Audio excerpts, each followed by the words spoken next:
Okay, hello everybody. Welcome to the panel, the session on performance psychology in elite esports. So we have a wonderful session here with actually focusing on esports on the elite aspect. And just for the rules for the game, so 20-25 max minutes for the presentation, 5 to 10 minutes for questions. And yeah, I will collect all the questions from YouTube. So everybody on YouTube just post it in and I will try to get them to the authors. And if we don't have time, I will hunt them down as well so that they will answer that.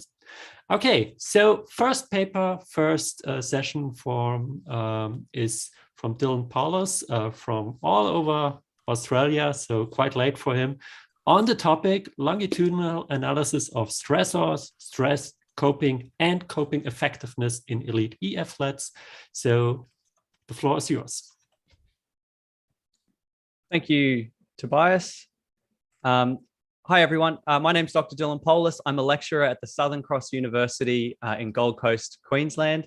And before that, I was the founder of QUT Esports, which was Australia's first university-supported esports program. The study that I'm going to talk to you today is one that I did during my PhD. I've recently received my PhD from the Queensland University of Technology, and this was just one of 4 studies that I did looking at performance in esports. As Tobias introduced, this is a longitudinal analysis of the stresses, stress, coping, and coping effectiveness in elite e-athletes. Hopefully my slides are up on screen there. And what I want to do here is just put in context where the research that I'm going to talk to you today falls in my PhD thesis. So this can all be found on Google Scholar. Everything has been published. My thesis was titled Stress and Coping in Esports, but it didn't start out that way. My first study was a qualitative analysis of the perceived determinants of success in elite esports. And one thing I saw happening in esports research was that everyone was going, this is what works in traditional sports. Let's see if we can map that to esports and it should all work. And that's where we're going to start. And that's great. That's really important to do. But what I was worried about was that we might be missing some of the quote unquote special sauce that makes esports different, that makes esports special. So I tried to flip it on my head and explore qualitatively what esports athletes thought made them successful. And it was through the results of that a series of stresses emerged. They're doing motivated behaviors in a highly pressurized environment for significant amounts of money in front of a lot of people. They reported a lot of stresses in study 1, and that led to study 2. We wanted to understand, well, what are these stresses? What are these esports athletes experiencing when they're playing these high-level competitions? And that was published in the International Journal of Esports a couple of months ago. Off of that, we wanted to understand the whole stress and coping process, and that's what I'm going to talk to you about today in more depth in this talk. Following on from the study that I talk about today, we then wanted to see how personality might impact the stress and coping process. And hopefully at the end of this presentation, you can see why it's important to keep investigating how personality can impact the stress and coping process.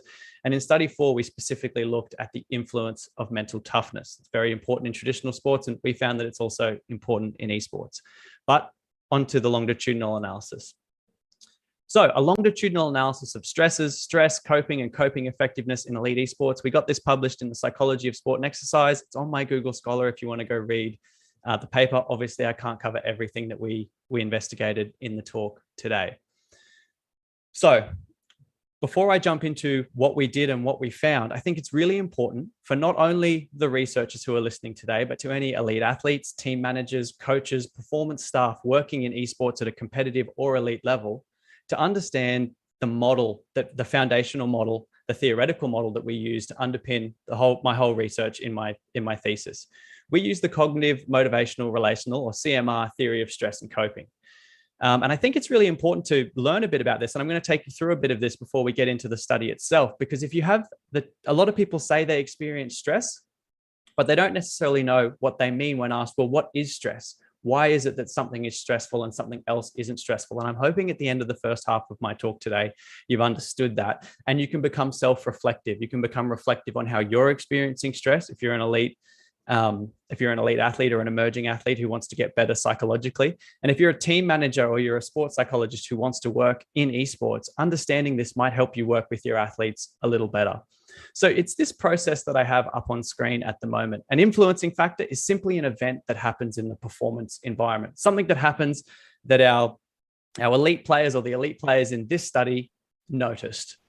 They then went through a process of appraisal, pardon me, primary and secondary appraisal. And this process is how we determine something as being stressful or not being stressful. And I'll unpack all of that on the next slide. Following on from the appraisal process, we determine something as being stressful. And once we've determined something as being stressful, we then employ a coping strategy. Once we've employed that coping strategy, the outcomes of that coping strategy or how effective that coping strategy is then determines if we still appraise the thing we originally looked at as being stressful. That's a high-level overview, and I'm going to break that down right now. So again, the influencing factor is something that happens in the performance environment. Esports players are playing under a lot of stress. They're playing in a goal-directed manner. And when something comes in the way of them achieving that goal, this is when we start talking about stress and coping. So what happens initially is we have an external part, which is primary appraisal. So an esports athlete will look at the thing in their performance environment, the thing that could potentially cause them stress, and they'll rate, how intense is this? How much control do I have over this? I.e., can I manipulate this situation? Do I see this as being a threat? I.e., if I don't overcome this, could it cause me harm or loss? Or do I see this potential stressor as being a challenge, i.e., if I can overcome this, it will bring me benefit. That's all happening external to the person. Secondary appraisal at the same time is happening internally. So that's when we look inwards. We look inwards and we go, how many internal resources do I perceive that I have to meet this stressor? And what we're doing is we're rating the stressor. We're rating with primary appraisal. So we might go, it's this intense, I have this much control, and I see it as a challenge. And then we might look inwards and go, I perceive I have this many internal resources to meet that stressor. And we experience stress when the amount of resources that we think we need overcomes or is equal to the amount of resources that we think we have. It's this gap is when we start perceiving something as being stressful. And that makes sense. And I'm sure any of the elite athletes who are listening live or watching this recording will go, that does make sense. If I know I'm coming up against a really good opponent, someone who is as good, if not maybe better than me, that's when I might start to feel stressed. And it's when this is happening, when primary appraisal is equal to or outweighing secondary appraisal. That's when we'll start experiencing psychological stress. And when that happens, we then have to employ a coping strategy. Now, there's debate around what these higher order coping categories could be categorized as. There's a big debate in the literature, and I chose to go with problem-focused coping, emotion-focused coping, and avoidance coping. These three have been widely used, and so they're widely used in traditional sports, and so we decided to explore them in esports. The first one we need to understand is problem-focused coping. So these are actions that focus on managing or altering the problem that's causing us stress. So we actually go in and we try and change that situation. Now in esports, this could look like I just made a mistake and I'm now deciding to increase my focus or increase my attention. Or something that we found in study 1, the qualitative analysis that I mentioned at the start of the talk, was that when Rainbow Six Siege players are feeling stressed, one thing they might do is reread their playbook. So they remember where they need to put their equipment when they're defending a certain site on a certain map when they're playing Rainbow Six Siege. They might actively go and choose to do that to make sure they remember where they need to put certain pieces of equipment. These are examples of problem-focused coping strategies. The next set of higher order coping strategies is emotion-focused coping strategies. Now, these are strategies that people employ to regulate emotions that might arise when they perceive something as being stressful. So things like anger, frustration, fear. This could be controversial to say, but even tilt, a series of negative emotions that are coming up. We might need to employ emotion-focused coping strategies to down-regulate those negative emotions and allow us to think clearly. This could be taking advice, talking to someone about it, talking to a coach, talking to a team manager, or it could be taking a deep breath, accepting the situation and moving on. And a really interesting thing here for team managers and elite players is that we often can't employ a problem-focused coping strategy until we've employed emotion-focused coping strategies to down-regulate our emotions. We often need to down-regulate our emotions, think clearly, and then employ an appropriate problem-focused coping strategy.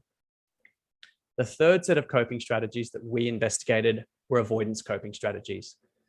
So this is just like it sounds. This is physical and cognitive efforts to disengage from the stressful situation, blocking it out, putting your head in the sand, to use a phrase. And you might be thinking, well, we don't want to use avoidance coping strategies. That isn't going to help us. They're bad all the time. But sometimes avoidance coping is important. To use a sports metaphor, if you need to kick the final goal to win the Rugby World Cup, you don't need to be thinking about your emotions or if you can stretch better or if you could have done more practice. You just need to block everything out and kick the goal. And so avoidance coping could be beneficial in short bursts, but as pointed out by Smith and colleagues in 2019 in esports, long-term use of avoidance coping can be maladaptive, and that can be have negative psychological impacts on people who employ long-term avoidance coping. And it's actually something that we found in this study that I'll talk on a little more in a few minutes. Lastly, coping effectiveness is the final part of this model, this CMR model of stress and coping. And this is how effective was it? So we've employed a coping strategy to deal with something we appraised as being stressful. We then rate internally, did this work? Did this actually alleviate stress? And I know for the researchers who are listening to this, you're probably thinking, well, this is a very simplified version of the model. And for the elite athletes and team managers listening to this going, it's never that simple. It's never this linear pathway from left to right. And you're exactly correct. A lot of the elite athletes listening to this, you're probably thinking, I've got teammate stresses, I've got performance stresses, I've got an organization that's just spent millions of dollars to try and make me better to win for them. You're having to manage all of those stresses, and you're probably employing some problem focused, some emotion focused, and some avoidance focused coping for all of these stresses. You can see how this model is happening constantly in your day-to-day lives and how complex it can get for elite esports athletes. When I work with teams, we break this down and we go into a lot more detail, and I help them understand what's causing them stress and how they're choosing to cope with it. I'm not going to go into any more detail on it tonight, but hopefully you've got a good enough foundational knowledge of the CMR theory of stress to understand some of the results that we found in the next couple of slides.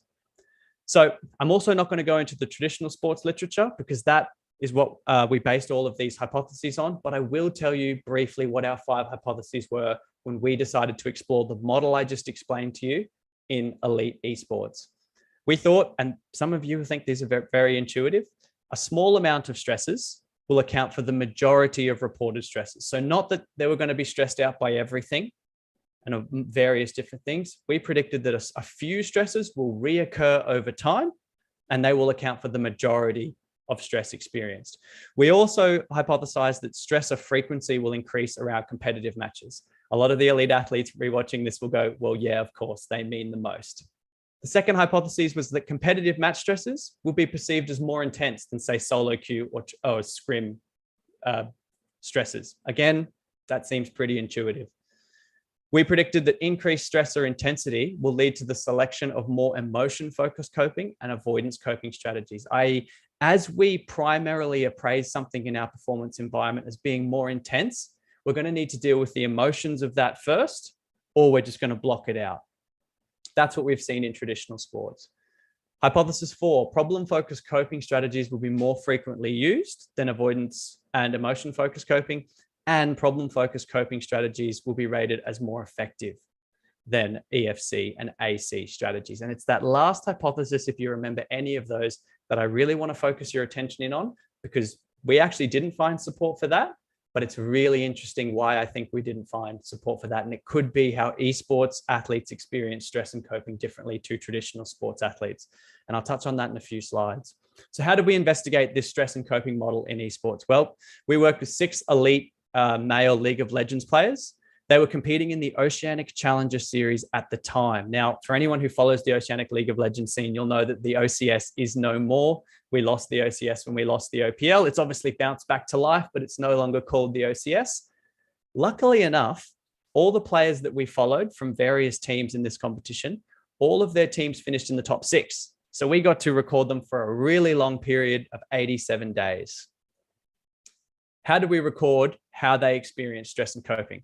Well, each week, after one solo session, one team scrim, and one competitive match, they had to fill out a stress diary. That's for each 6 players. Each diary, we asked them about the stresses that they experienced, how they appraised that stress, primary and secondary appraisal, how they chose to cope, and if they thought that coping was effective. That's each level of that model that I explained to you earlier. We've assessed 3 times a week at minimum for each of our 6 players. The interesting thing about what we did, though, was that for every stressor reported, so if you were doing these diaries and you said, I felt a teammate stressor, a performance stressor, and an organizational stressor, you then had to fill out your stress appraisal, your coping, and coping effectiveness questionnaires for each one of those stresses reported.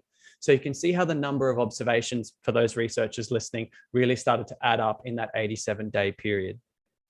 And this is just an example of what the survey looked like as hosted by Qualtrics. I'm not going to go into the data analysis too much. You can read more about that in the paper if you're interested in that. But the frequencies were calculated as stresses. We used chi-square to explore threat and challenge appraisal because that's categorical data. And then for all the other variables, we used a series of linear mixed models. That's highlighted and detailed really clearly in the paper, how we went about doing that. Most importantly for this presentation, this is what we found. So for stresses, we found that 55% of all of the lower order stresses experienced were accounted for by 4 stresses. So general performance, i.e. how is that person thinking they were playing poorly, was normally why they report it as a stressor. The outcome, so did we win or did we lose and how much did that matter? Critical moment performance, or as we commonly call it in esports, a clutch performance, and a teammate making a mistake. These 4 lower order stresses accounted for more than half of all the stresses experienced. So if you're a team manager or a sports psychologist working with esports athletes, it's likely that your players are experiencing these as sources of stress. And if you can help them better deal with that, you're going to downregulate their stressor response and they're more likely to play better. If we group them into higher order stresses, performance stresses and teammate stresses accounted for nearly 80% of all the stresses experienced. So it's very important that we further investigate how performance and teammate stresses are playing a role in esports. We didn't actually find as much as we would have liked in appraisals. So funnily enough, and no one will be surprised by this, we found that competitive stresses had higher levels of stress intensity. So that makes sense. The more it meant, the more intense players felt their level of stress as being. Interestingly, performance stresses, so stresses that were related to the performance of the players at a higher order level across all diary types, solo, scrim, and competitive, were more likely to be seen as a challenge. So if I overcome this, it's a benefit to me. Whereas teammate stresses in all diary types were more likely to be seen as a threat. Threat appraisal is more associated with negative outcomes. And we think this is because if it's a performance stressor, the player felt that they could control their own performance. They felt that they could overcome that. They can get better. They can work harder. But if it was their teammate that was causing them stress, well, that's completely out of their control. Again, this is something that needs to be explored a lot more in esports. Coping frequencies. Problem-focused coping was the most frequently reported coping strategy. Interestingly, avoidance coping was the second highest reported, followed by emotion-focused coping. So we're not actually surprised by a high level of problem-focused coping. All the traditional sports literature suggests that elite level athletes are more often going to use problem-focused coping. The worrying thing here, if you're a team manager, if you're an elite athlete or a sports psychologist working with elite level esports players, is that long-term use of avoidance coping strategies can be maladaptive. It can be bad for performance and mental health. And that's something that if your players are using avoidance coping for long periods of time could be really bad for their mental health and performance. That's something we need to investigate. That's something we need to keep an eye on when working with elite players. This is the most interesting finding of the study. And I think the most important finding of the study was coping effectiveness. So in traditional sport, problem-focused coping is rated as more effective than emotion-focused coping and avoidance coping. That's not the case with our elite esports sample. We found that problem-focused coping and emotion-focused coping were both more effective than avoidance coping. So that suggests that something about the nature of esports means that high-level players are using emotion-focused coping strategies and perceiving them as being effective at alleviating their stress response. Personally, I think that's because of the computer-human mediated relationship, and that more things might be outside of the control of esports athletes, meaning that those who can better down-regulate negative emotions that arise from these kind of stresses are higher performers. But this is research that needs to be conducted. This is an area that needs to keep being worked on. And as I talk about on the last slide of my presentation, it's something that I'm going to devote the next 1 to 2 years of my life, my research life, investigating and building programs to help upskill players. So this slide is all about the differences between the similarities, between esports and traditional sports athletes, and the differences between esports and traditional sports athletes. So this is important for any sports psychologists or team managers who started their career in traditional sport and are looking to transition into esports. It's important that we know what works, or what is similar, and what is different between traditional sports and esports. So the similarities include increased stressor frequencies were reported around important competitions. When your players are coming up, team managers, elite athletes, sports psychologists, when your players are about to have their big competition, their big game, they need more support. They're going to experience more stress. That kind of goes without saying. Similar stressor categories were reported. So a lot of the stresses that were experienced by traditional sports athletes were also experienced by esports athletes. And paper 2, where I explore the stresses in detail, really outlines all of these. Problem-focused coping was the most frequently employed coping strategy, and problem-focused coping was also employed as being effective, both traditional sport and esports athletes. This is the most important part, the differences. There were different stresses reported by esports athletes. Esports athletes experience many of the same, but some distinctly different stresses, things like technical issues, things like clutch, specific to an esports context. And it's important that we know that when working with elite athletes. Challenge and threat perceptions were not related to stresses.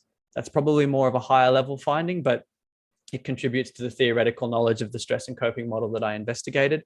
And most importantly, emotion-focused coping was reported as being effective at alleviating stress in esports. And that's not something we necessarily have found in traditional sport. That's something we need to keep investigating. And that's something we need to work with our esports athletes to make sure they have all the emotion-focused coping skills they need.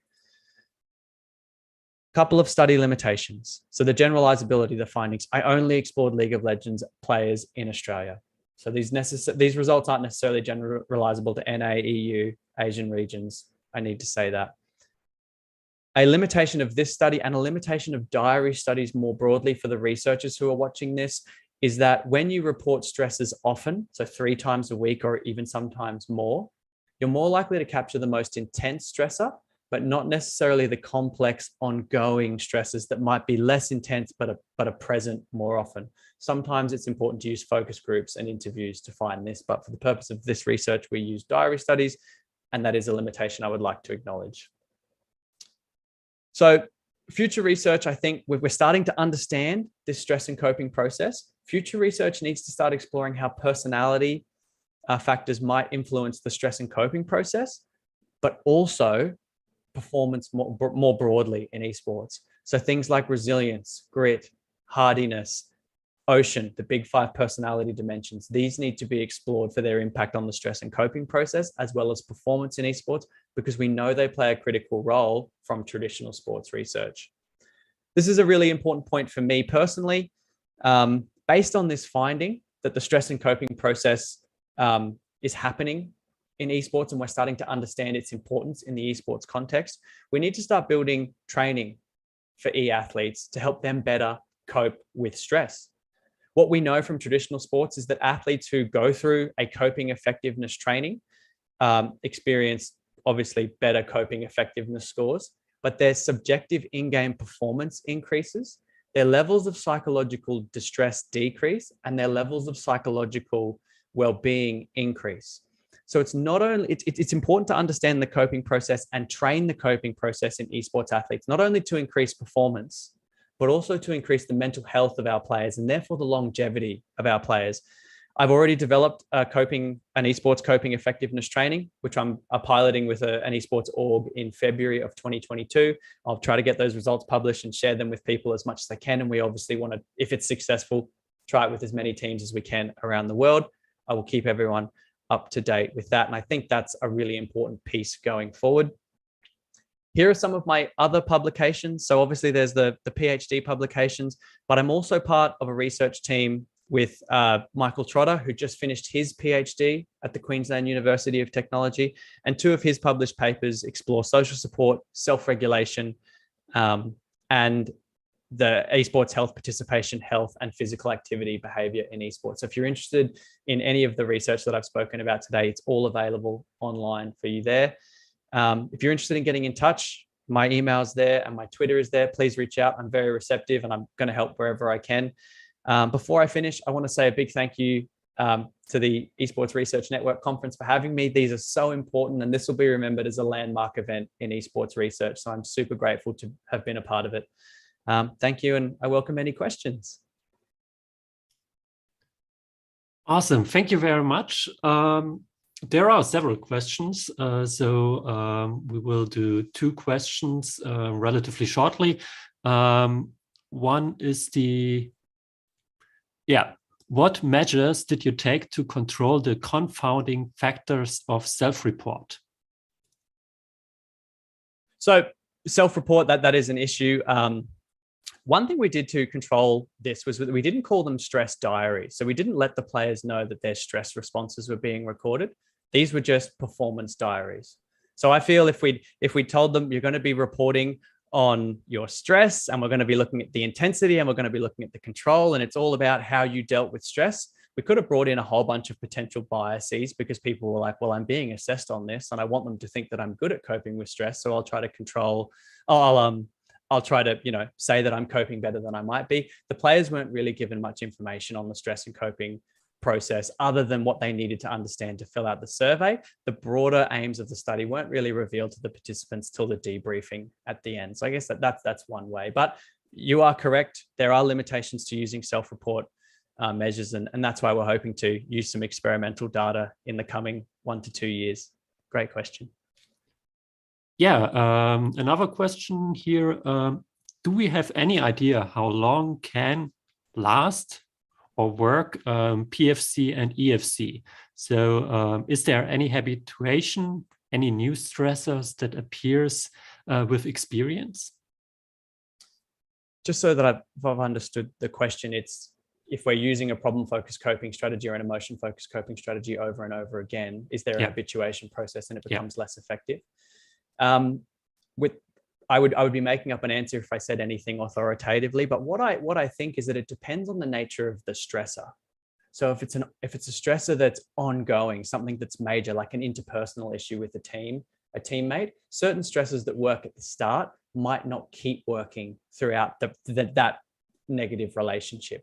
But if, some of the examples I gave for problem-focused coping, if we make a mistake in game, we didn't time something, we burnt our flash, we didn't jump on Baron when we should have, that's not something that we can deal with over time. That's something we either have to problem-focused cope with by increasing our attention, emotion-focused cope with by down-regulating negative emotions that come up, or for the rest of the game, we just don't think about it. We don't let it impact us. We avoid those series of thoughts and move on. So to answer your question as best that I can with the research that I've done and the knowledge that I have, I would say that the effectiveness of these strategies over time and any form of habituation is going to depend on the nature of the stressor, the intensity of the stressor, how long the stress is being experienced for, and how the stressor itself responds to the coping strategies that we apply to it.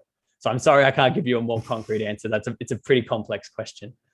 More research to do. So, but that's also something where I just wanted to strengthen the aspect about team stressors and all that, which is completely under research in esports. And if you talk with people in esports, what I should look at my team, I barely look at my players. So that's something we're definitely looking forward to your research on that. There were a few more questions. I can pass them on to you, but I think most of them are in the network, so they can also directly contact you. So Perfect. especially really thank you for the research, really thank you for the answers. The last one, Yannick asked that he's happy with the answer, so good job on that. Reach out to me if you want clarification, anyone. Yeah. Happy to help. Awesome. And then I would say we are moving on to what Dylan said I should call Mr. M with his team. So Yeah, Dylan, hi. can you stop the share? So, perfect, thank you. Hi, Mr. M. Hi. It's a pleasure for being here. Okay, should I share my screen? Yes, please. Okay. Wait. And now. So. Looks good. Okay, I believe you can see my presentation now. Perfect. So I'm here today to tell you a little bit about our research on the role of emotions in esports. This is the work that we've published last year in Emotion, the work that I've done with Łukasz and James. I need to admit it was wonderful collaboration inspired by those two guys. So it's not only my idea. I don't take credit for it. So today I'm gonna talk about the role of emotions in esports performance, but I will be also happy to answer any questions that are related to other work that we've done on esports or psychophysiology of sports psychology. So yeah. And here are also our other papers that are related also to emotions in esports. So how I get to the field of esports psychology. So because I'm managing the psychophysiology lab in Poznań in Poland, and my background is in sports sciences. So when we started working with Łukasz, he's a psychologist, he was my supervisor during my PhD. We just connected our interests. So his in psychology and my in sports psychology. And we thought that we need to study some kind of competition or performance. And I don't think I need to explain that much to you why esports, because all of you are esports enthusiasts, but it has some benefits to study gamers in the lab because they don't move. They basically sit in front of the computer, and this is a huge advantage for us that people do not move, they do not make any extra movements because they can sit and we can collect all measures that we need in the psychophysiological studies. So as I told you, my interest in sports psychology and psychophysiology, and this is where we think the esports psychology is. So because not all of you has to be familiar with the psychological models, I will explain them a little bit to you. So we used two psychological models in our study. So the first one was a biopsychosocial model of challenge and threat. And I think Dylan did a great work talking a little bit about the challenge threat appraisals. So I will spend just some minutes to explain how our model of challenge and threat works. So at the beginning, you have the motivated performance. So for us, it's the esports performance, the competition that people do their best to achieve their goals.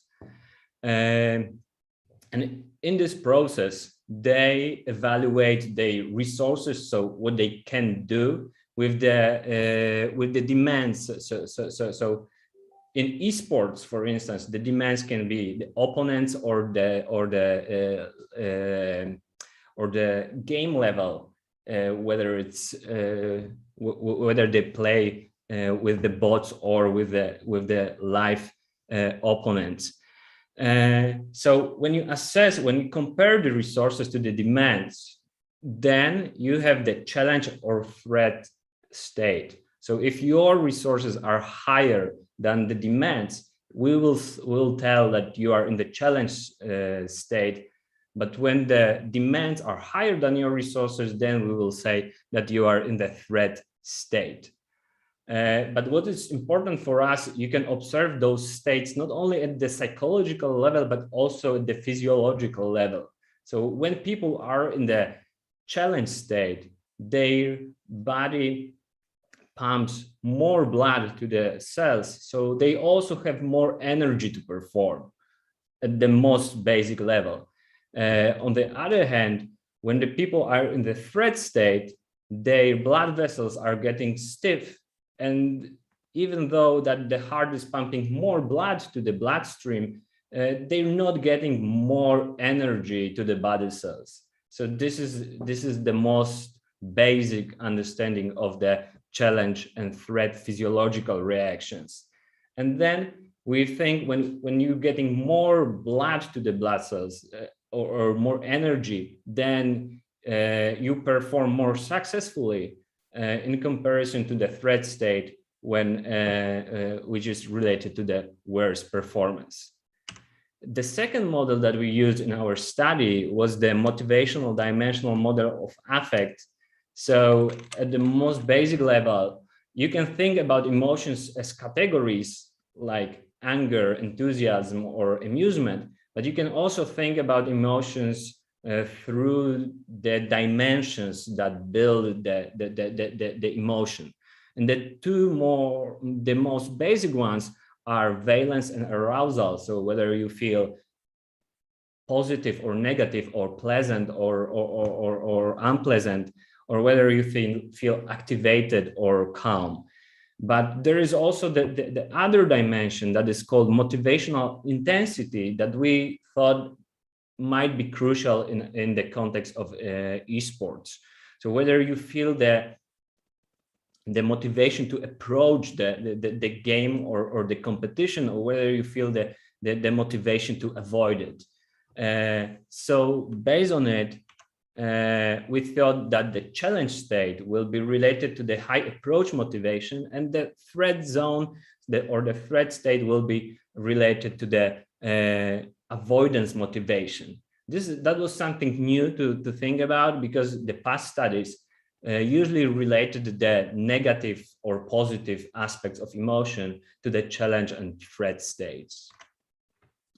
So we decided to study FIFA players. So we invited to our lab more than 200 players that I would categorize as the recreational gamers, because they usually played about 7 hours per week.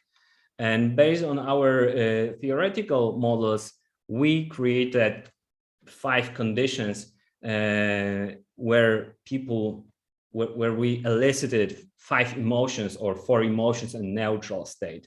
So we had, based on the dimensions of valence and approach motivation, we elicited amusement and enthusiasm as the positive emotions, and sadness and anger as the negative emotions. So basically, that's what you can see on the graph here. How the experiment looked like. So basically, people came to the lab, they sat for 5 minutes. This is the classic physiological baseline procedure. So they were waiting, we collected all baseline measures, and then we asked them to play 5 matches in FIFA. So each match was preceded by the emotion elicitation, so one of the 5 emotions that were randomized. Then they evaluate their experienced emotions, and then they played FIFA. After the match, they had a 2 minutes recovery. So now I think you can see the short, just the short versions of the clips. The first one was for amusement. They are from the standardized databases of the video clips for emotion elicitation. And The third one was for enthusiasm, and the fourth one was for sadness. If you wanted to get more details, just go to the publication. They are nicely explained there. So what about the results? We found the indirect effects of positive emotions that were related to the most important index of the FIFA performance, so goals ratio. Basically, after the elicitation of positive emotions, people played better. What was not our initial idea, but one of the reviewers suggested that we should also include in our models other features of the gaming performance or the FIFA performance that can tell you a little bit more about how people played under different emotions. So we saw that the effects of the positive emotions were indirect only through the motivation. So whether people felt approach or avoidance motivation. The other aspects that we talked about challenge and threat states, so the cardiac output, so the amount of the blood circulating through the body, was not affected by emotions, the same the challenge threat evaluations, but at the individual differences level, they also predicted the goals, shots accuracy and falls, similar with the challenge and threat evaluations. About the limitations, unfortunately, we were only able to collect data from male players because this is basically how the demographics of the FIFA players look like. So I think like the 98% of the gamers are male players. And also because of the way how people play FIFA with the pad, we're not able to collect the blood pressure measurement. But the strength of the study, we showed that the positive emotions help people play better in FIFA, especially enthusiasm, that was more approach-related emotion. And also that the positive emotions elicited the approach motivation. We were thinking that maybe anger as a negative emotion will also motivate people a little bit more, but we haven't saw it in our study. And also people in the challenge state played better, but the challenge and threat states were not related to the emotional state. So I will be happy now to take any questions, because I think you can read all about the study in the publication. So if you have any questions that are not that you were interested in now, I think I will be happy to take them. Yeah, thank you very much for the interesting presentation and all those interesting topics. I mean, one thing I immediately thought about, that this is something where we actually have a strength in esports research or gaming research. What the reviewer was told, we have so much data around that. When you think about, or maybe your future research, what factors do you consider now to link that with your research that you have in game? Like, I don't know, in StarCraft, for example, how many times you hit the keyboard or other aspects? Yeah, so thanks for asking about it. So I'm just starting the new research grant that is related to emotion regulation and esports performance. But we want to go back to to studying Counter-Strike Global Offensive as our national game, where we have the strong traditions of playing.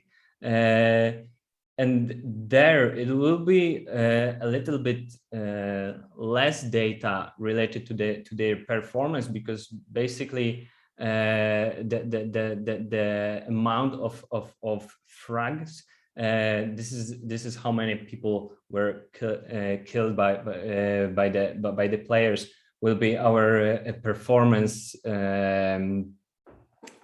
index.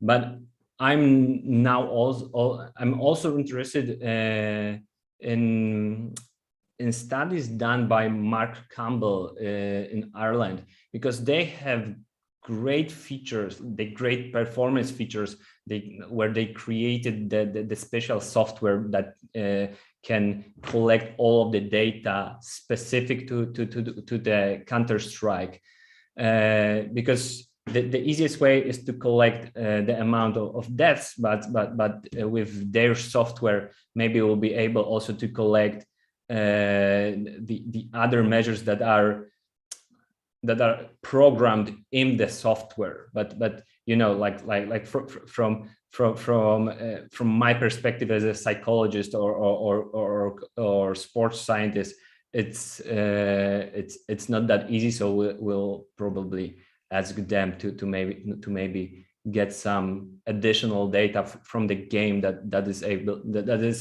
is basically showing how well you performed. Probably I did not answer your question because I was just talking for 3 minutes. So that's all right. No, that's absolutely right. I mean, it's a field where we actually have to find our way. What are useful tools to understand that? And the thing I find interesting, especially if you're, I mean, I have not that much knowledge about FIFA and how it's working, but when you're looking at Counter-Strike, the more emotions you have, or that's the general hypothesis, the more emotions like you have fear or whatever, the less you are hitting the enemy, the right pixel. Something what Sepp told in the panel also, I have to bottle up my emotions in the game. So maybe even a question where you don't have the answer because it's something completely new. But are there ways to find out that this is actually happening, and this is something where we see a difference between elite players and the best of the best? So I think I will have the answer in 3 years when we will be done with my future project, because this is basically what we will do. We'll measure their emotions during the gameplay. But from our previous study on Counter-Strike, we haven't noticed any differences in terms of emotions and performance quality, let's say. Because our previous study was, we created the tournament in the lab where we also elicited the challenge and threat states in gamers. This is the paper. Wait, at the beginning, the social challenge and threat predict performance in the PFC. So you can find more about this study in the paper, but we also collected the data. You know, we recorded the participants during the study, and for instance, we haven't noticed any differences in the facial expression, one of the indexes of emotions during the gameplay. The same with the self-reported valence. We also haven't noticed the differences between the best and the worst players. So we'll see whether it's they're just so focused in the game that, for instance, that their face do not express emotions because you are so immersed in the game. So we were not able to collect valid emotional data. We'll see in our future project, but I'm really interested in seeing that whether the amount of the emotions is related to the better or worse performance. We'll see, because even in traditional sports, we have like maybe 5 or 6 studies that experimentally elicit emotions and checked whether it helps or is bad for you and your sports performance. So to be honest, we don't really know the answer yet. So it's nice that you mentioned this topic. We still need to study this kind of stuff. I'm really looking forward to that. Maybe it's because Counter-Strike players are so close to the monitor that you don't see it. But that's our topic. The chat asked that you could show the slide with the results again. Yeah. Maybe there's a question emerging, but was going too quickly. So hopefully the back team is showing the slide soon. But another question here is from Jacob Martinez. Could other contemporary models like the theory of challenge and threat states in athletes be useful to explore emotion in esports players? Yeah, thanks for this question, because I don't know how deep should I go with explaining the difference between the specific challenge and threat model in sports and the general one, the Błaszkowicz one. So my personal opinion was that the basic model was enough, because the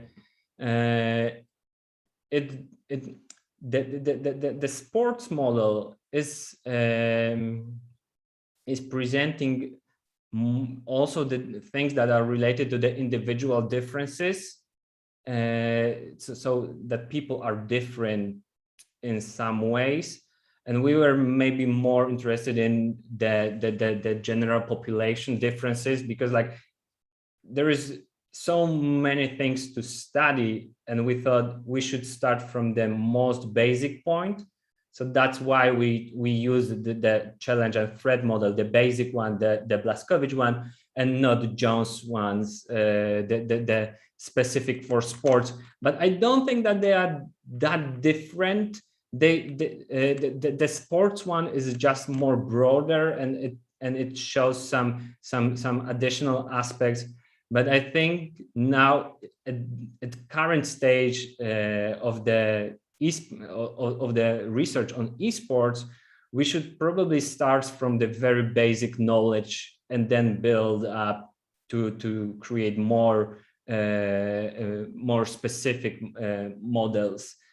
That was the reason why we used the Błaszkowicz one and not the Jones ones. So I think it has some premises, but for our aims, the basic one was enough, basically.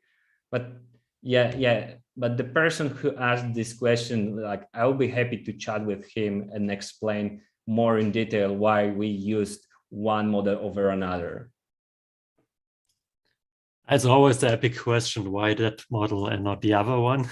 Yeah. But it's something where, I mean, yeah, we have to start somewhere. And what some of the presentations already showed, esports is different in certain perspectives, certain aspects. And that is something where we definitely can think about that more. Another question, any studies planned looking at emotions as an outcome as well? Oh, yeah. We were also thinking, because in the emotion regulation project that I've already mentioned that will run, they will also play several games during the session, during the tournament. So we're also interested in how people gonna regulate their emotions after defeats or wins. You know, it'll be really great to see whether, like, you know, the emotional state from the one game is affecting the next game, basically. Something that I can tell you a little bit more. Because Tobias, you mentioned something about my screen and the model. I'm not sure, because I'm still sharing my screen, so I don't know if you like oh yeah, perfect. So we've already analyzed somehow the emotional states as an outcome of the gameplay in the blunted cardiovascular paper. It's recently published in scientific reports where we observed how the previous game is affecting the next game. Not that much about emotions there, but there are some kind of relations that you can read about, and the person that is interested in can start from this place. But it'll be super nice to study the emotion as the outcome. And I think this will be also something that my PhD student Patricia, the girl that is on the slide, will work during her PhD. Now I will go to the model, and I think you can also share the screen with the model for the person that asks about the model. Awesome, perfect. So there will be a lot of quite interesting research from you in the near future. I'm expecting a lot because it's still something where what is actually happening there, and we need to know that. Okay, therefore, thank you for the presentation. Thank you very much, and being awesomely in time. And now we move to Julian as the next one.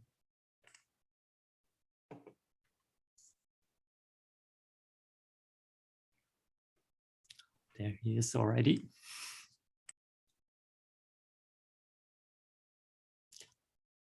I just need a second.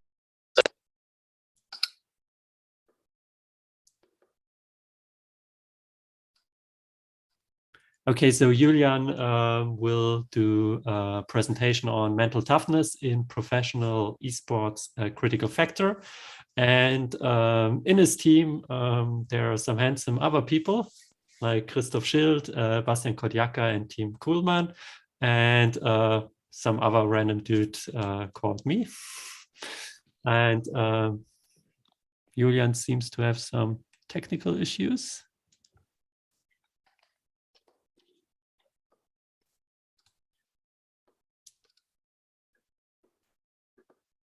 Okay, just a moment.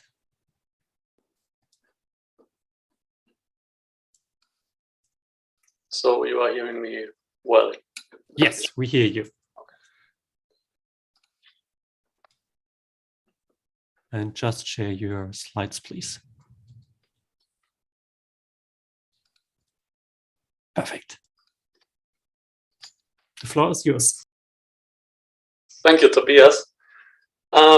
Yes, on behalf of my colleagues and me, I would like to welcome all of you to this presentation. My name is Julian Discher, and I'm currently studying psychology at the University of Constance in Germany. This means if you have any interesting thesis topics or sports or esports related PhD positions in the near future, let me know. With me is also Bastian Kodjaka, especially for the Q&A session. And of course, Tobias Scholz also here, as he's the moderator. Topic today is mental toughness in professional esports. And for that, I want to firstly dive into the theoretical background, our relevance and hypothesis, and then head over to methods, results, and discussion. In the end, we are talking on limitations and conclusion. And then we are going to the, as I already told, the Q&A session. So let's go to first things first. What is mental toughness and why should we matter in esports? Mental toughness is a trait on a purely psychological level. Every one of us has it, but to a different level. This means it's like physical strength, for example. The one has more, the other less. And mental toughness probably plays a special role when one is at a psychological and physical edge of pain. And if we are talking on edge of pain here, it's mostly regarding sports, as mental toughness is mostly researched in sports context. And one of the many definitions out there is that mental toughness enables you to cope better than your opponents with the demands that sport places on you as an athlete. And it enables you to be more consistent and perform better under pressure. I just picked out 3 examples of mental toughness to draw a better picture of the construct. If you are mental tough, you feel comfortable under competitive pressure, you are not influenced by the performance of others, and you recover quickly from setbacks. Of course, recovering quickly means psychologically. Past research mostly focused on traditional sports, as of course esports is relatively new. And for example, in tennis was found that mental toughness positively correlated with rank, score, and number of points. In mixed martial arts, professional fighters showed higher mental toughness values than non-professionals. And in wushu, which is a mix-up of traditional Chinese martial arts, medal winners had higher mental toughness on average. So I think you already see that there seems to be something like a correlation between mental toughness and performance or success in sports. Overreaching, there's the finding that mental toughness correlates positively with physical endurance, and it is related to maintenance of cognitive performance during setbacks. So these are traditional sports related findings. What is with esports? Well, there's also a little work on that. One study is from Poulus. He also had a presentation earlier this day. And this paper I name here, there he had athletes in different titles. And he found that athletes with high mental toughness had better stress control. They were more productive in their problem-solving skills, and they had a tendency to have better rankings. This work was one of the inspirations we had to make research on this construct in esports. So what is important here? Mental toughness also impacts cognitive performance, not just physical performance. And this cognitive performance is especially important in esport athletes. Therefore, the findings in esport could be like those in traditional sports, as some tendency, for example, the results from Poulus and his colleagues already indicates. That's why we had the two hypotheses that firstly, with increasing mental toughness values, the achieved performance also should improve. And secondly, professional players should have a higher mental toughness than non-professionals. So what have we done to check this hypothesis? We conducted an online survey with 158 esport athletes on different titles, which you see on the first column of this table. And you also see that our biggest group was League of Legends with 130 participants. On the last column, you see also that we had athletes on different playing levels. We had non-professionals and professionals with 40 professionals. And here is important that this playing level, this classification was based on self-reporting. So we asked participants, how would you rate your playing level? And they had options to say, I'm more professional, or I conduct myself as non-professional. Participants had to be at least 16 years old, and like I said, it was an online survey. We shared the link over several social network sites. We also had contact with semi-professional and professional contacts that shared the links for us, and I think that's the way how we got our 40 professionals. So yes, we have our sample. What we also had to do is how do we collect or capture the construct of mental toughness? Well, that's the thing, like most constructs in psychology, we take a questionnaire.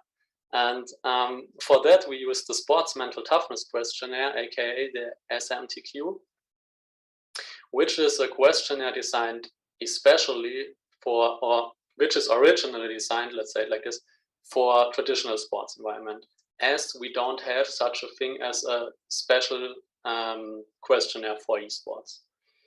The SMTQ shows a good internal consistency and validity, and it captures general mental toughness with 3 subscales named confidence, constancy, and control.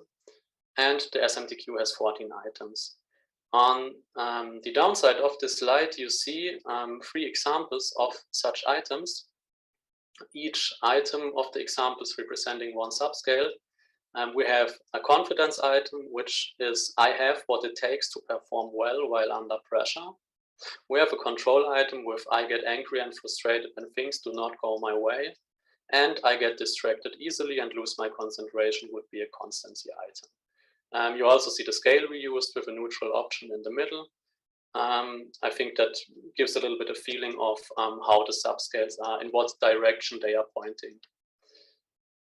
So this is how we captured mental toughness. Of course, we also had to capture performance, which is not always that easy as it sounds, as most game developers don't publish player statistics open accessible. So we mostly had to use third-party tools. And I just explain how we did it in the example of League of Legends, as this is our biggest group. In that case, participants gave us their summoner name, which is a unique ID in League of Legends, where you can be found in that game. Another example would be Steam ID for Counter-Strike. We took the summoner name and went with that to a third-party site, in that case, whatsmymmr.com. And from that site, we got performance statistics back. And for us important was the percentile as performance criteria, as percentile is like if you are a player in the 90th percentile, this means that you are better than 90% of the players. So you are a top 10% player. And percentiles are good in our study because it makes different titles comparable. As if you are a 90th percentile player in Counter-Strike, you are also belonging to the top 10%. You see our performance distribution on the right with the frequency on the y-axis and percentile on the x-axis. And yeah, what you can see is that we created something like a high performance sample, as most players were really good. So this is okay, as we aimed for that, and also gets the topic of performance psychology in elite esports. But to be honest, of course, it created a skewed distribution, but I come back to this later. So we have our performance variable, we have the mental toughness. That's in that point we can do the funny thing, the statistics. And yeah, our first hypothesis was that with increasing mental toughness, the achieved performance also should improve. This is a case for models of linear regression. We had an independent variable with mental toughness and the dependent variable with performance. And this picture means is if mental toughness increases, performance increases. But we just didn't have just one linear model, we had 4. We had 1 for each of the subscales also. This means, in example, for model 4, you could exchange mental toughness with control. And in this table, the important thing are the p-values. At that point, I don't go too deep into statistics because I don't want to be too boring in this presentation. So just important is in psychology, we mostly work with 95% confidence intervals. And this means if one of these p-values is 0.05 or less, we reach significance. And yeah, you see it. On mental toughness, constancy, and control, we didn't reach this. And on confidence, we reached it partially. We have the tendency to be significant with 0.058. So we found no empirical support for hypothesis 1 regarding mental toughness, constancy, and control, but partially for confidence. So that's hypothesis 1. Let's move to hypothesis 2, which was professional players should have a higher mental toughness than non-professionals. We used a t-test for this, for detection of difference in means. This just means that you have 2 groups, in our case, the non-professionals and the professionals. And we had several variables you see in the first column from mental toughness to age. And what the t-test does is he compares the means of these 2 groups on these variables and then checks for significance. And you see it in the last column.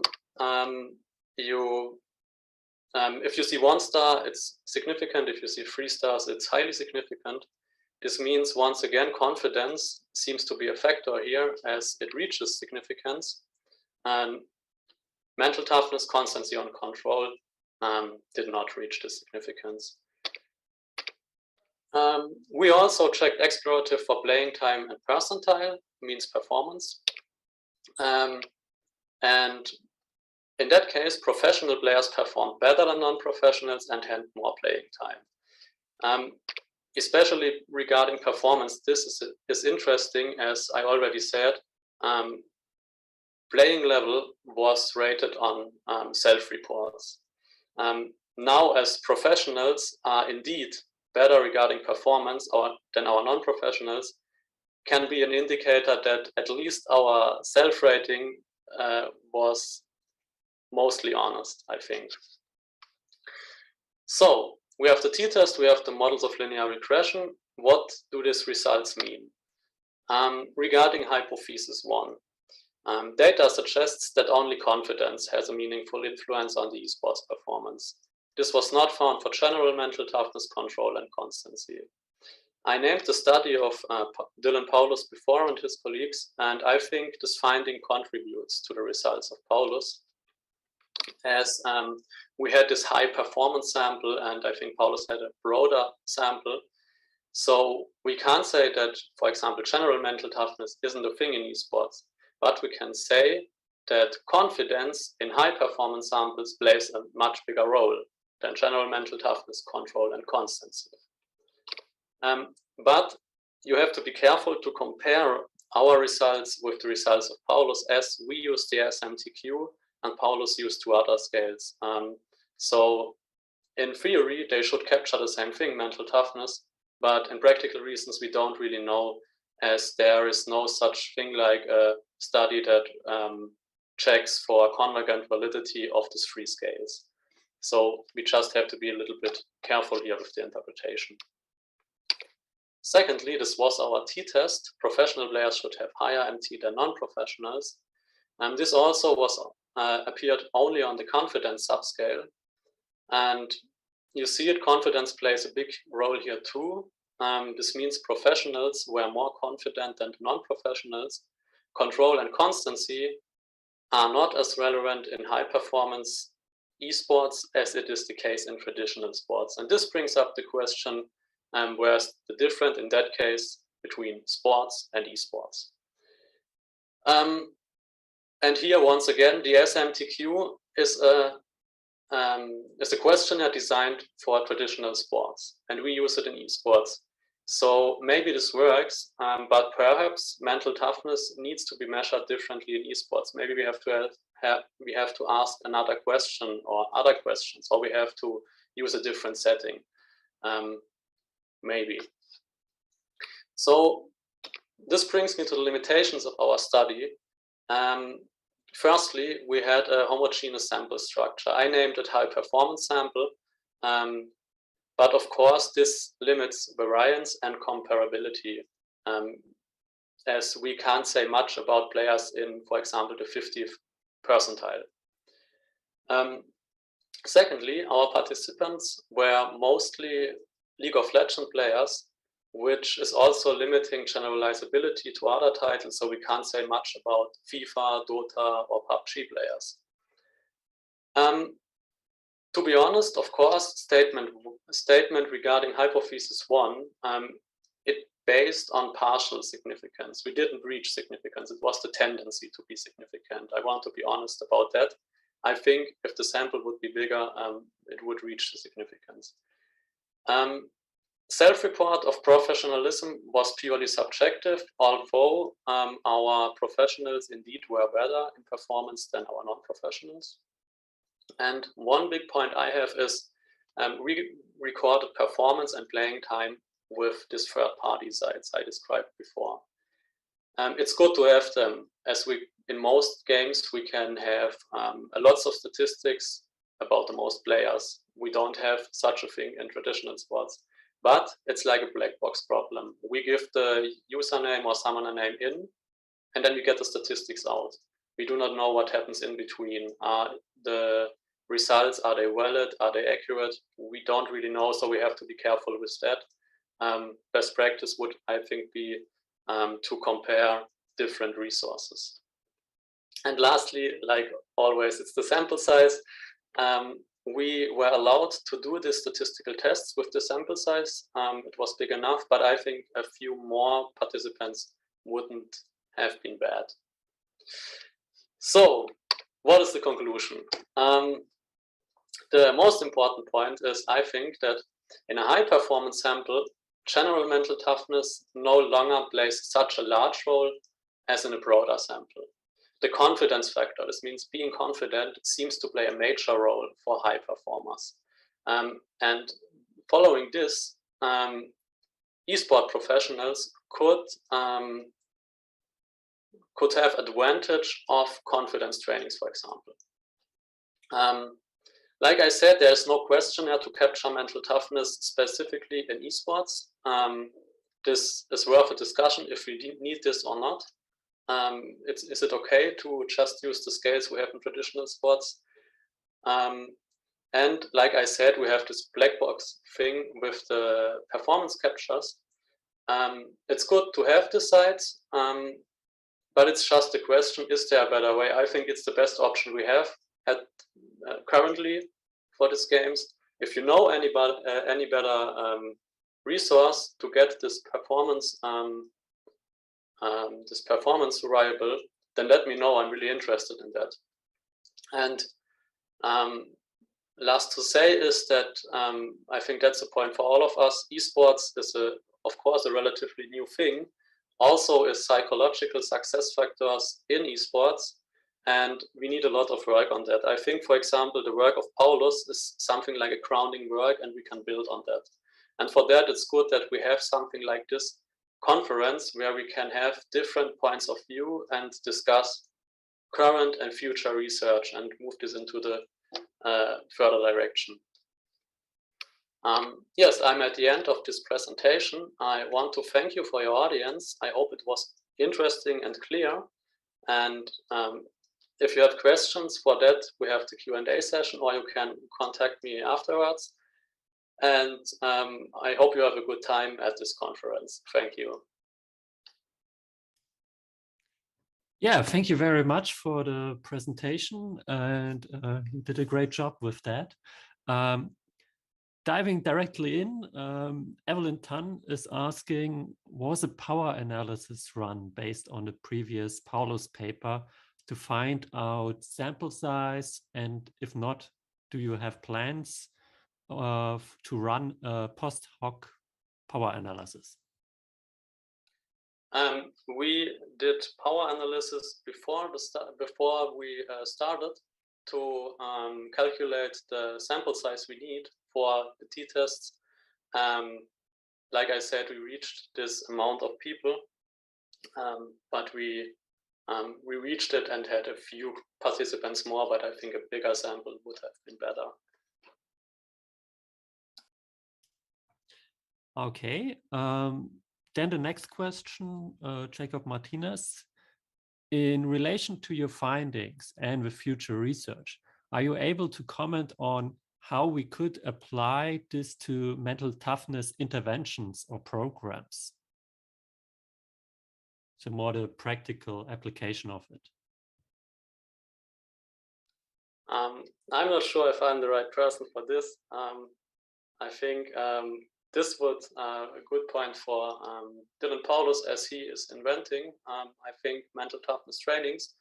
I think the practical thing is that maybe, and we are talking mostly on professionals, on high performers in esports. This means maybe we should move or have a special view on confidence in these high performers, as it's another case in a broader sample with the average players. Yeah, definitely. I mean, it's something where, which is maybe also a following up question on that, which I at least think a bit, that this confidence aspect maybe also game specific. So that's something where League of Legends is in its context more in that direction. Were you able to get any results that could strengthen or highlight that from the others, as it was mostly distorted to League of Legends players? Well, our study, of course, is very specific to League of Legends players. In general, it's a good point what you said, that we have to look which game it is. Especially, I think, if we have a single-player game where I think FIFA would be like this, where one person is playing against another, or it's a team thing. I think that is also a point in mental toughness in general, as most findings I had when I did literature research, most examples were individual sports. So tennis, wushu, mixed martial arts, mostly that's one or two persons, no big team. So I think it's firstly, of course, the title. It's also how many people do we have? What's the group constellation? How do they interact with each other? But I'm not sure if I answered your question. I mean, it's an open question in the end. What are the reasons and what are the implications? And as you say, it is a difference to, be in a team, and especially in esports. League of Legends, Counter-Strike, and all those games are highly competitive, and there is happening so much pressure in it. So could be interesting to research that on base team size or non-team size, which is also something where Eric Fink is, I don't know if our data was able to factor that in, but what impact does solo queue have on those professional players? Do they play better competitively if they play solo queue before, or is it better to relax before the high performance game?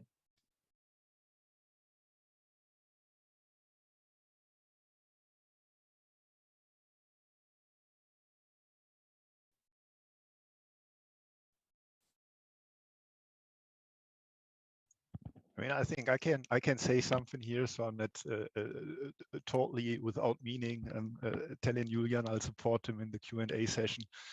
I think regarding this question, it's a little hard because that was not the specific point of interest that we were exploring. I think the other presentations of this track will be or would have been able to give a much more valid answer on this. So I don't want to look bad and say something where the rest of the panel the rest of the track kind of shakes their head and says, oh, we're not sure. So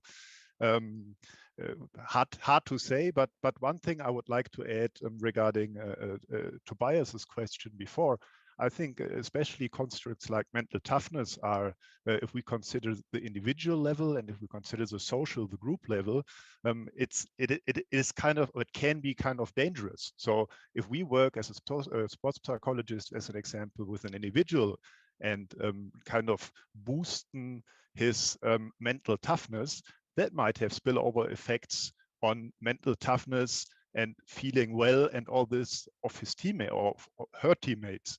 So I think it's a great avenue for research. There are lots of questions that can be asked and need to be answered. But I think especially that looking at the individual level, one single player, and try to see what influences that has on a team level, might show very, very interesting findings. So I think I like the question, Tobias. Thank you. I mean, it's something I think it's super interesting, the team aspect and all the social aspects, and it's something which research is often neglecting, and even teams doing mostly individual psychology on the individual, and are surprised that players are not working together because they are completely blinding it out. One final question, don't know if you can answer it, but it's an interesting one. What would be an esports topic you would like to look deeper in a potential PhD? That's a good question. I think it's in general an interesting topic with psychological methods like questionnaires. So I brought up this topic with can we just use in different aspects, can we just use questionnaires, methods, and tools we have from traditional sports and move them one-on-one to esports? And this is a thing I'm very interested in, that to maybe create such tools for esports, to be not always dependent on findings and tools from traditional sports. Awesome, great, and probably quite interesting. So if anybody is out there who looks for a good PhD student, there's your man. Great, thank you for your presentation and those findings. And we are moving on to the last but not least presentation by Carlos Valls Serrano, and I see David Marcus Cuesta as well. You can already put your slides on. Perfect, thank you. They are talking about comparison of cognitive performance between professional esports players, regular players, and non-players. Yeah, keep it away. Thank you, guys.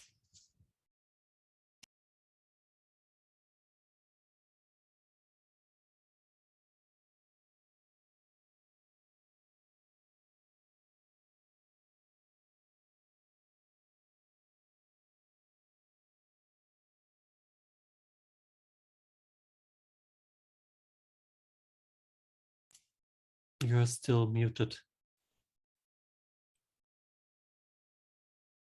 Hello. Now it's working. Yes. Okay.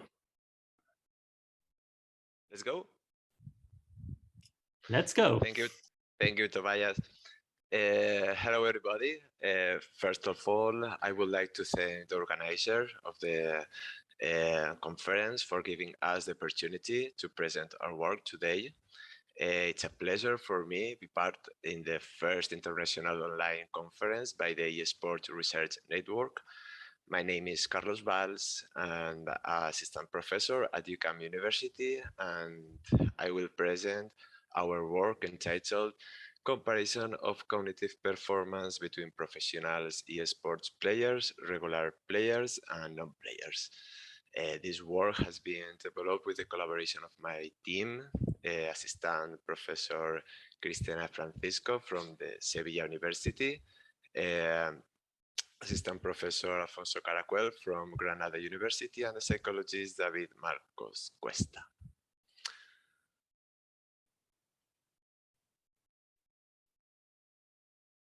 Well, as you know, video games have become part of worldwide culture.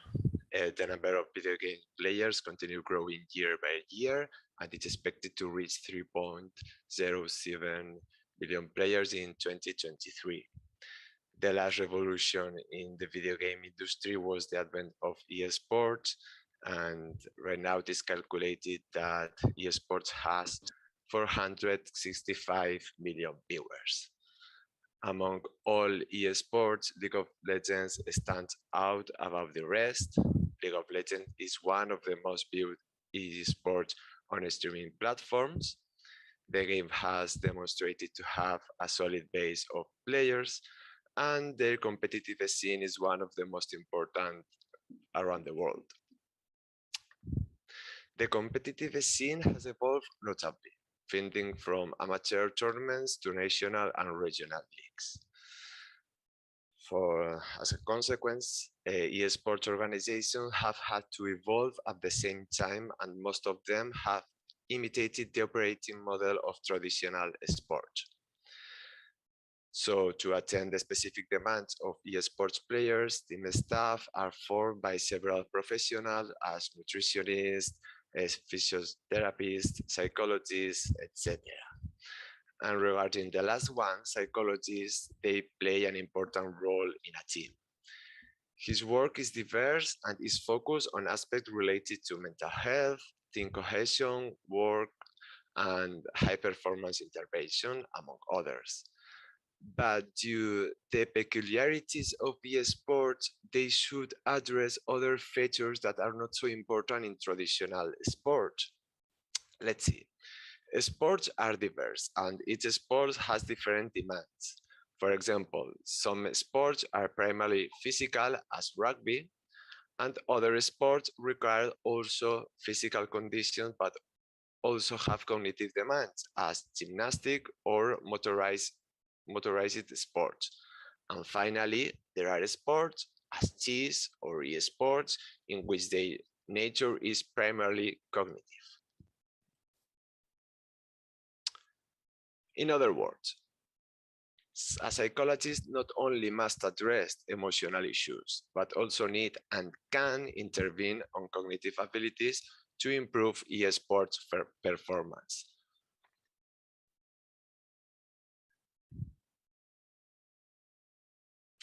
Well, so what do we know about the relationship about cognitive abilities and video games? Well, during the last decades, a lot of studies have analyzed the impact of video games on human cognition. And two recent meta-analyses have analyzed major findings. For example, Behnke found that action video gamers exhibit better cognitive performance than non-players, and conclude that action video games robustly enhance top-down attention and spatial cognition. But on the other hand, Sala performed another meta-analysis and found small or dull effects on the same point. So why are the results of this study so different? Well, I think that we need to read between lines. This doesn't mean that these meta-analyses were not correctly developed, and this doesn't mean that the studies included in these meta-analyses were wrong. It's just maybe these studies use some general criteria and they are not very specific. For example, most of video game studies provide little information about gamers. For example, we don't know if gamers play several games or they just play one kind of games. For example, some issues are not, in my opinion, properly analyzed, like expertise. Some studies consider that experts are people who play just 4 hours per week at the same video game. On the other, in the same direction, some video games are categorized at the same type of video games, while their structural difference are very different. In the last meta-analysis, Sala meta-analysis, they divided video games in action video games, non-action video games, and mixed video games. Under our opinion, this is important. This is important, divide kind of games, but it's not enough in order to extract solid conclusions. Probably League of Legends and Grand Theft Auto were classified as action video games, and their structural differences are very different. I don't like to bore you about talking about the structure problem of video games, so I'm gonna provide you a visual example in order to understand my words. For example, weightlifting and badminton are sports, and probably strength is important for both sports. But I guess that for for weightlifting sportists, strength is more important than for a badminton player. In the same direction, first shooter games and card games are video games, but probably speed processing is more important for a first shooter player than for a card game player. In other words, we can't talk about video games in general. Each video game is different and we cannot analyze them as a single phenomenon. For all this reason, it's important that science try to identify which processes are related to single video games, find the way to evaluate them, and consequently we could propose intervention and use tools to evaluate the effectiveness of these interventions. For example, selective attention is important in one game. We find a neuropsychological test to assess this process, and then I can prove if, for example, mindfulness training could help these players to improve their cognition.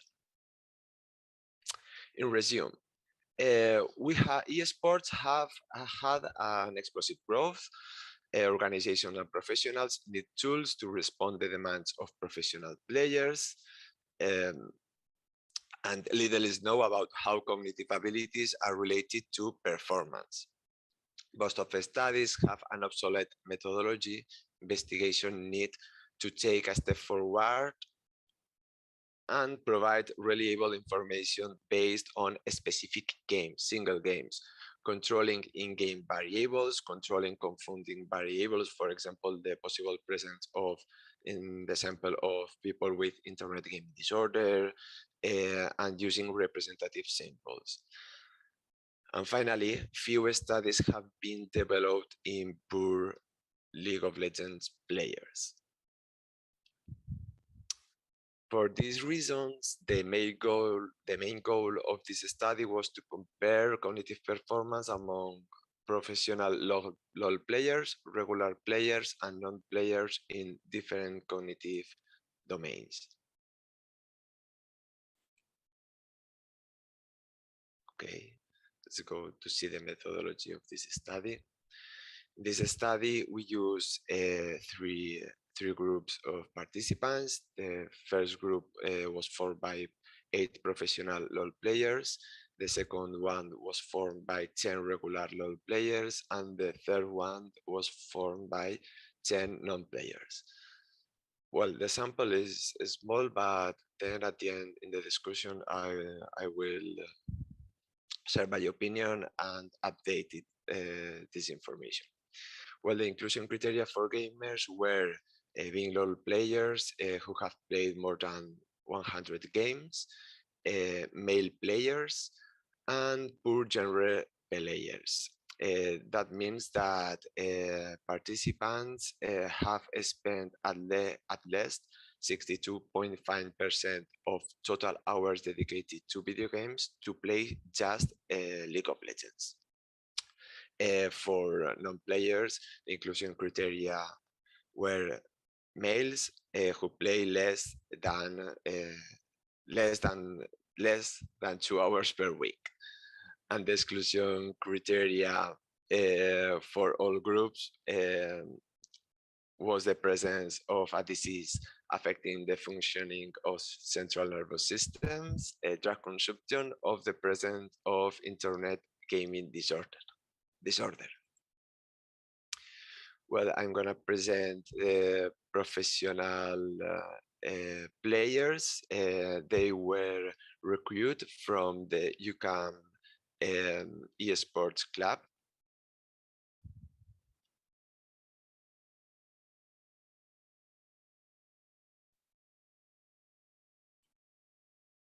Okay. UCAM Esports Club is a Spanish organization based out of UCAM University. The organizations hold the sports team in League of Legends, Valorant, among others. Was founded in 2020 and play in the major esports competition in Spain. Among its major achievements this year, UCAM won the spring split and played the final event in the summer split.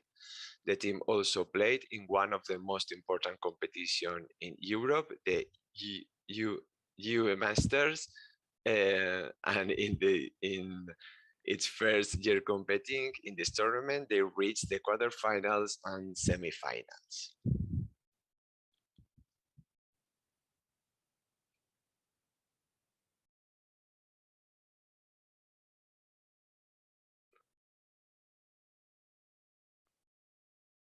Here you can see the demographic characteristics of the sample. We found significant differences among education years. For us, this is not a surprise because, as you know, most of professional players stop their academic career in order to dedicate the time to train and the competition. And we also found a significant difference among the number of hours played per day among professionals and regulars. Well, in order to assess cognitive abilities, we tried to evaluate executive functions abilities. Executive function abilities are very important in order to start and organize and manage and control our behavior to reach goals. And executive functions are diverse and complex. We select some tasks that are which evaluates the most representative components of executive functions. Probably most of you don't know how this task works. So then in the results, before presenting the results, I will show you a little demonstration about the functioning of this task. Well, we try to assess task switching because we think that task switching abilities are important and are highly related to in-game performance, because League of Legends players need to control neutral enemies' waves, keep opponents at bay without stop attending the map, items, goal information. We also evaluate a working memory. Working memory is like a memory RAM in a computer, and it helps us to manage online information. And we think that players need to manage a lot of information online, control the position of other players, calculate the change in damage, availability of abilities or items. And we also assess control attentions because we think that players need to continuously maintain their visual goal and avoid non-goal information interference to not commit errors, and planning abilities because League of Legends is a strategy game. We need to reach objectives, control the vision of the map, etc. The results were analyzed using the statistical package for the social science, and we test mean comparison using Kruskal-Wallis test. Well, let's see the results. Here you can see a demonstration about number of letter task, switching task.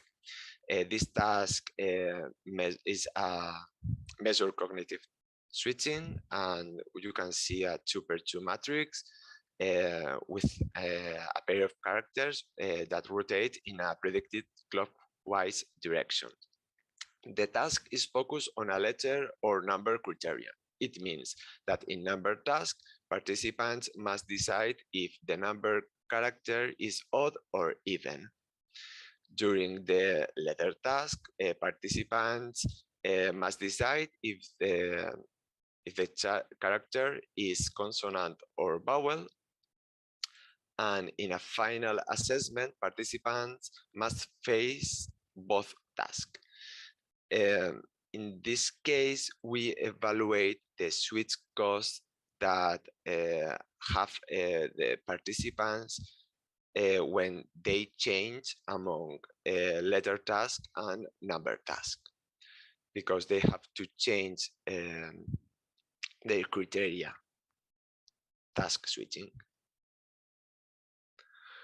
Well, the results on this task, switch cost time, professional players perform better than regulars and non-players, but the difference were not significant. The results are represented in milliseconds.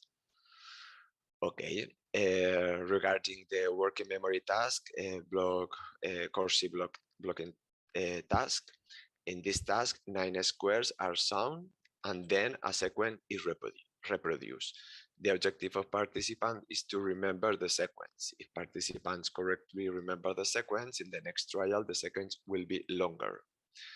And this task, the outcome variable is an index formed by the block span results, is the longest sequence correctly repeated in both conditions and correct trials. The sum of a number of trials correctly repeat in both conditions. Well, in this task, professional players perform better than regulars and non-players, and here we find a significant differences among professionals and regulars, and among professionals and non-players. Let's go to see the next task. Well, you see an example, a quick example. In this task, it is a key task, participant must prevent automatic visual attention and program an endogenous top-down response to inhibit a reflexive orienting cue. This means that participants should, in this task, at the beginning, they pay attention to the center of the screen, and then a square appears on the right or the left side on the screen, and then another square appear in the opposite side. They must ignore the first one. It's difficult because our attention automatically directs to the first square. The second square contains the target stimulus, which remains on the screen for 150 milliseconds before it disappears. And participants have to indicate as quickly as possible what the direction of the arrow was. Well, the results of this task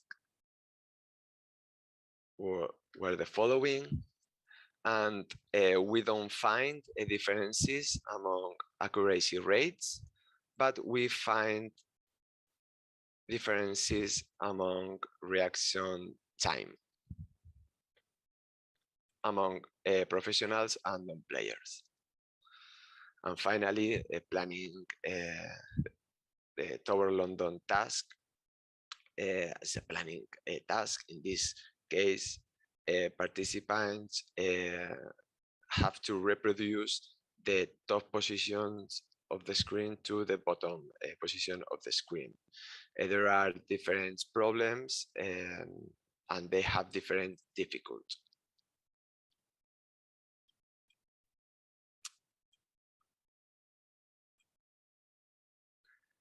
In this case, professionals also perform better than regulars and non-players, but we didn't find significant differences. Okay. Main findings in this study were that professionals perform better than non-players on top-down attention tests and perform better than regulars and non-players on working memory tests. No significant differences on planning and task switching were found. Regarding attentional control, a majority of video games have high visual attention demands, and LOL is not an exception. Our results about reaction time led us to think that gamers are not more precise than non-players, but their speed processing is better than for non-players. In any case, there were no differences among professionals and regulars, so maybe speed processing is not a very important feature and probably don't make the difference among professionals and regulars. Regarding working memory, we think that LOL is a game that requires managing and manipulate large amounts of information during a match. And these our results are aligned with previous research using action video games. And in this case, we think that working memory make a difference among professionals and regular. Probably professionals have the ability to manage more information related to game than normal players. And maybe this is a key feature for expertise. And what about planning and task switching, where no significant differences were found under our opinion? We don't think that planning abilities are not important and task switching are not important. But for example, maybe a planning ability are not important in professional players because they individual strategies are replaced by previously trained team strategies. But the most important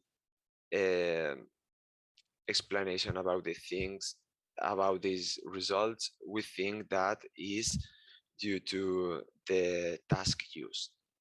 We think that these tasks are not representative to planning and task switching abilities that we see during a game. In other words, if you play a cooking game using virtual reality, probably this game is not very representative of real cooking. So we think that it's important to develop new tools to assess, to evaluate cognitive performance in video game players, in esports players, in a better way. Well, what implication could have this study? This study demonstrates that we can identify, evaluate, and propose intervention programs. We don't know because we need more investigation in order to point which intervention programs could be useful for these professional gamers. But for example, we think that mindfulness programs could be useful because they have been proved that they improve working memory and attention abilities. And mindfulness also has been demonstrated useful to improve performance in sports requiring precision, such as dart or shooting. So maybe these kind of programs could be implemented to regular players in order to improve their cognitive abilities and also for professional players. Well, the limitation of this study was primarily the small sample. We have to say that when we sent the communication, the sample was small, but now we have increased the size of the sample, and I could confirm you that we maintain the same results And I hope that in the next month you could read a manuscript published in some journal. And there are other limitations. For example, it's impossible to ignore the influence of other video games practices. They played 62.5% of the time spent to League of Legends, but we can't ignore the possible influence of other video game practice or other cognitive activities. We also have to keep in mind the influence of years of education. That is an important variable related to cognitive abilities, and the limitation of instruments. Future research should be more rigorous, selecting the profile of players, analyzing pure genre players, or if possible, single games. Analyze different cognitive domains as risk-taking, decision-making. Comparison among studies should consider in detail the study design and the task used, and develop a specific task to esports research. And some cognitive abilities are highly task dependent, and for this reason it will be interesting to explore cognitive performance related to in-game context. In any case, we need more and more investigation. We don't know anything. Thank you. Here you have my email and Twitter contact. If you need some information, I can provide you. Okay, thank you very much.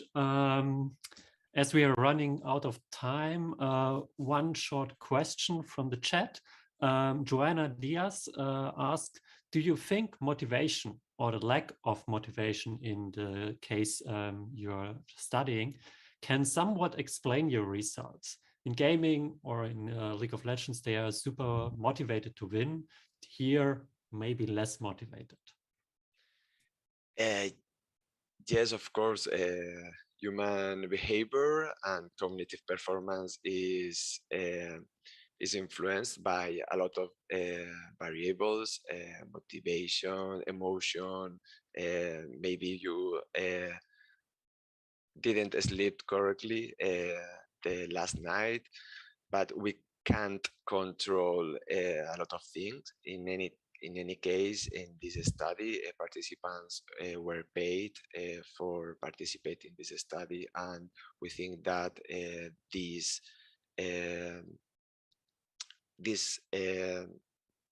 the fact that you can grant participants to participate reduce problems about motivation implication.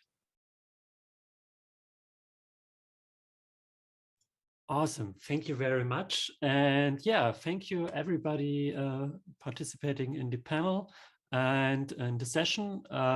We are here finished with performance psychology in elite esports, and we'll move on to psychology of esports players. I will hand over the torch to Veli-Matti, who will then be the session facilitator. But I think we will probably go into a short break, so stay tuned. Thank you.